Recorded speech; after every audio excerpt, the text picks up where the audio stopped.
নমস্কার, সবাইকে জানাই স্বাগতম আমার ইউটিউব চ্যানেল ফুডি জুন্নু। আজ একটা রিসেপশন পার্টি ছিল, সেখানে যাওয়ার জন্য রেডি হচ্ছিলাম। চলো সেখানে যাওয়া যাক। কেমন লাগছে আমার এই রিসেপশন লুকটা সবাই কমেন্ট করে জানিও। সবাই গিয়েছিলাম, আমার মা, বাবা আর মেজদি। যে সেখানে দেখি এরকম সাজিয়েছে চারিদিকটা, ভালোই ডেকোরেশন করেছে, কিন্তু কালারিং লাইটিং ছিল চারিদিকে, তাই ভিডিও করতে একটু অসুবিধা হয়েছে আর কি। তোমরা বুঝে নিও কেমন ভিডিওটা হয়েছে আর কমেন্ট করে জানিও। যেই প্রথমে একটা আমার বান্ধবীর সাথে দেখা হয়ে গেছে, সেখানে তার সাথে একটু কথা বলে চলে যাই প্রথমেই দাদা আর বৌদির কাছে। সেখানে যেয়ে দেখি চারিদিকে ভিড় ভীষণ, তাই বেশি দেরি না করে আগে সেখানে যে গিফটটা দিয়ে দিই আর দূর থেকে একটা ভিডিও করে দিই আর কি। ফটোও তুলেছি, ফটোগুলো এখানে দেওয়া নাই, আমি আলাদা করে ফেসবুকে আপলোড করেছি। তারপরে চলে যাই স্টার্টারের কাছে, অনেকগুলি স্টল বসেছিল, তাই প্রথমে আগে হামলা করি পকোড়ার কাছে। আমি চিকেন পকোড়া খেয়েছিলাম 3 থেকে 4 প্লেটের মতন, আর ভেজ পকোড়াও ছিল, কিন্তু ভেজ পকোড়াটা খাইনি। তার সাথে কফিও ছিল, এই গরমে আর কফি খাইনি, তাই চলে গেলাম ককটেলের কাছে। ককটেল দিয়েছিলাম 2টো প্রথমে, তারপরে আরও নিয়েছিলাম, আর ভিডিও করতে পারিনি অত। তারপর চলে যাই মেন কোর্সের সামনে। মেন কোর্সে খাওয়া দাওয়া চলছে বলে, তাই ওই মেন কোর্সের সামনে টিভি স্ক্রিনে আর কি প্রি ওয়েডিং ভিডিওগুলো দেখাচ্ছিল, সব দেখছিলাম। আর চারিদিকে ভিড়, লোক এদিক আসা যাওয়া করেই যাচ্ছে।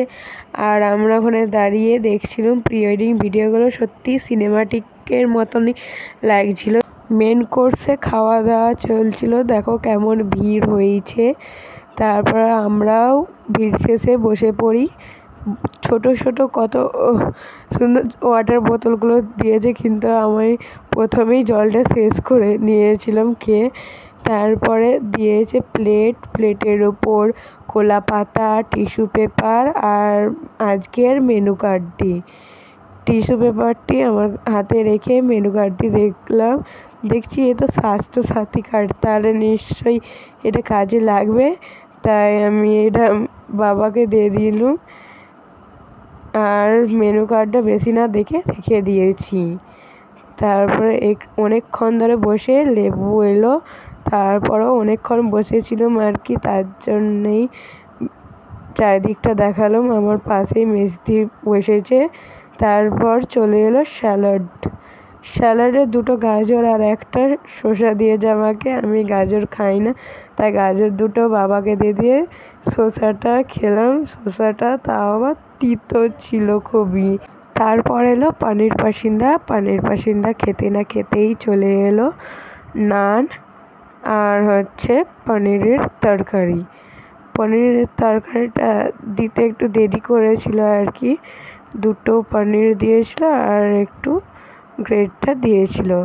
তারপরে চলে এলো কাশ্মীরি পোলাও, আর এলো তার সাথে চিলি চিকেনটা যদিও খেতে ভালো ছিল, কিন্তু সফট ছিল না, অতটা সিদ্ধ হয়নি আর কি। চিকেনটা ভালো ছিল, তারপর ঝালও ছিল খুবই, তাই বেশি খেতে পারিনি, যতটা খেয়েছিলাম। তারপরে চলে এলো রুটি, সাদা ভাত নিলাম। ভাতের পর এলো ডাল, কিন্তু ডালটা আর নিলাম না। আর সবজি এলো, সবজিটা দিয়ে একটু খাবো ভেবেছিলাম, সেটাও ঝাল, সেটা আর খেতে না পেরে চলে এলো চিংড়ি মাছ। চিংড়িটা শেষ করতে না করতেই চলে এলো মেন জিনিস মাটনটা খুবই গরম আর নরম ছিল, একটু হাত দিতেই আর কি ভেঙে গিয়েছিলো। সব শেষ করে মাটনটা খেতে না খেতেই চলে এলো ফ্রুট চাটনি। ওখানে টিভি স্ক্রিনে দেখতে দেখতে চলে এলো পাঁপড়। টিভি স্ক্রিনে দেখছি আর খাওয়া দাওয়া করছি। পাঁপড়ের পর এলো দই, তারপরে একটা করে রসগোল্লাটা বড় ছিল। তারপর এলো সন্দেশটা নরমও ছিল কিন্তু গরম ছিল নি। তারপরে দিয়ে দিল বাটি, আর বাটিতে ওপর জলটা গরমও ছিল নি আর সাবান দেওয়াও ছিল নি। হাত ধুয়ে গেলাম পান স্টলের কাছে ফায়ার পান খেতে আর স্মোক পান খেতে। যে এমন ভয় লেগে গিয়েছিল আমার, তারপরে ফায়ার পানটা আমার মুখে ঢুকিয়ে দিল, তারপরে আবার একটি স্মোক পান খেয়ে, তারপরে স্মোক বিস্কুট খেয়ে চলে যাই বাড়িতে। এই ছিল আজকের আমার মিনি ব্লগ। আমি বসে বসে খাই, আর তোমরা আরও মিনি ব্লগের জন্য সাবস্ক্রাইব করো। বাই।